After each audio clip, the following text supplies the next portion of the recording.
Yala ngikhule nje nalo ibandla lakithi. Kunomcimbi olapha kwaMangolongolo. Kwakukhona umgqumeni lapho nami ngisaqala ngene eBhungweni nje. Kubizwe umgqumeni ke lapha. La ngabona khona ukuthi amandla umculi makhulu. Umgqumeni wathi emebiziwe lapha na kanti kusho abangamenzela kahle into zakhe. Yeah. Hayi umgqumeni ke kuhlangane ithimba lakhe lonke ke nje ngendlela yakhona bese ecela bona obafo ngiga no Tom lapha osibali ethi hayi anihambeni lapha ngoba manje angimi mina nifentshela abantu abagcwele lapha umgqumeni akizi lezi enobafo ngiga ziyaje zirelaxile azazi abantu ngempela bafuna yena lo mgqumeni nama ngikhona ngihamba nomahlala lapha na Sama sprinter sakhe la une sprinter esasibomvu lapha izimoto zezimpisi lezi. Siyalandelana no Tom la masifika lapha uyangena ku Tom hey umgqumeni akekho bamfowethu. Hey waqhuma ibhodla wathi hey fuseke sifuna umgqumeni thina la. Nangampela theme iphuma seyiphuma ziyabaleka manje ukhuthu imoto zabo manje. Baphuma bonke abantu lapha nabaphuma bonke bayeka total. Yazi umcimbi wavela waphela nje kanjalo ngabona ukuthi umculi uyo namandla mangabe ngempela kuuye oqashiwe yabona nje ngizoxolisa nje ugagulanye yabona umthandeni ngiyalinganisa ngaye umthandeni usemandleni emengabe the ngiyeza noma mhlambe mengabe vele emcimbini wakho fika wathi shwi wavela wayeseyidlulela nje uzomosheka vele umcimbi loyo ngoba vele abantu bayamdinga yabona so umthandeni mengabe tshela ukuthi ufuna imali engaka owangamnika lo mali uyayilimaza nomnike ukuze izokwazi into yakhe ibe yimpumelelo ngoba ngawenzanga wasefuna ukumosha ngendlela ngamosha ngayo umosha lo mcimbi lo yabona abantu abanjengomthandeni nokhuzani yibo abantu abanalawo mandla abantu uma ngizoqala nje ihit esaqala ngayo mangaphosisi ngingazi ke phela ukuthi ihit mhlawumbe kwabanye abantu yipi yikho ngithe ngesingawo ngesingami ihit engayibona mina qala nje le kaJaiva kama AK80 eintabe kude yebo le ngoma yaba ihit yaba mnandi kakhulu yize yayinama phushane yayinama phuthe yayinawo kodwa nje yaba ihit ngoba ihit siyaqala mhlanje yayinawo amaphuthanyana ngoba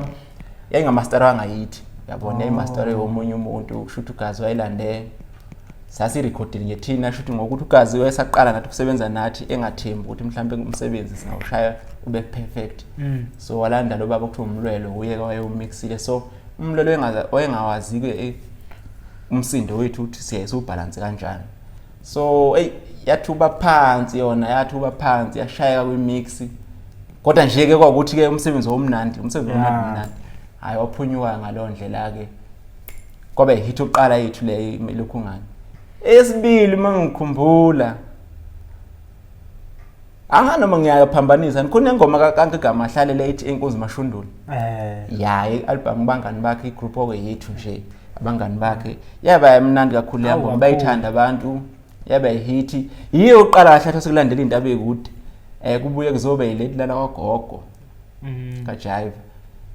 kwabuya ke qhubeka kwensuku ngoba ngezinye ngibe ngikhohleke ingoma esisenza lapha awona labafana umjolisi baqala khona lapha nje uqala nje ukuvela nje ukwaziwa baqala khona uBozi wayishaya hit hit enza lapha wayenze khona lapha izona ingoma ezaqala ukubaveza ke lezo kubuye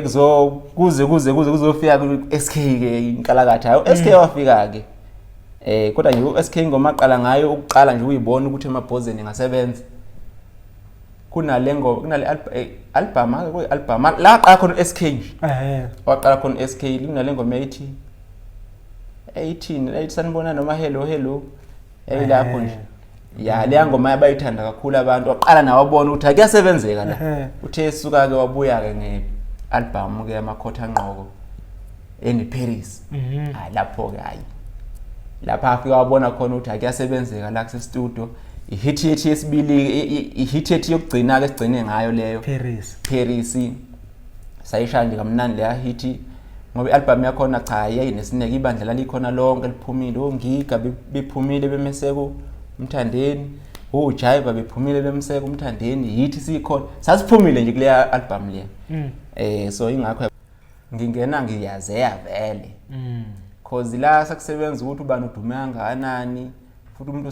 kusebenza ukuthi umuntu isidimdim kangakanani uyabona abaculi bamaskandi babaxhaphaza iningi labo So mina ngiyabona ukuthi ngeke ngiqashe isikhathi esiningi ngoba okuningi ngiyakubona angifuni into enze isidimidimi yabo ukuthi uzosusa umuntu la eGoli umsethekwini uthi uzomlesa 10,000 into ephela endleleni leyo mos lo muntu unamagidi angoma une-transport ayiqashile bayabaza abacula banayimoto leyo mali iphela nje kuzo zinto lezo so nje mina ngiyabona ukuthi mhlambe sofike sigejana lapho nabahleli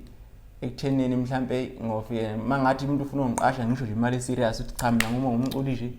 ngiqashwa ngemali engaka manje nje ngiyabona kuzoba kufika kube nzinyana lapho so ngicabanga ukuthi ngizokhiphela ingoma zami nje ngineza abantu kube ukuthi umuntu uyayithanda noma akayithandi uyayithenga yini kahle usuke uguide umuntu amaphutha akhe kakhulu nangesingami enginokubuka uma ngabulalela umuntu eshinta ayipracticeile ayiculile ngale ngasesele ufika wena uanalyze ukuthi okay uyayisho la kodwa manje ngibona ngazuthi izoshayisa la usukugade into enjengana zoba umuntu soyenganakile so yazi ukuthi usho lokho akushona ebese ngayinaka inkulumo ukuthi ihambelana kanjani nani uproducer into enjengalokugada umculo ukuthi esho into eyiyo eyiqondanisa ngendlela efanele yabona ngikwazi kanjalo umuntu uproducer hayi lokho kokuproducer lokho ukuthi abaningi nokubeza bethi uproducer lo osuke esedeskini eshaya ama beat lo engineer loyo akusuproducer loyo uproducer yilo gade umsebenzi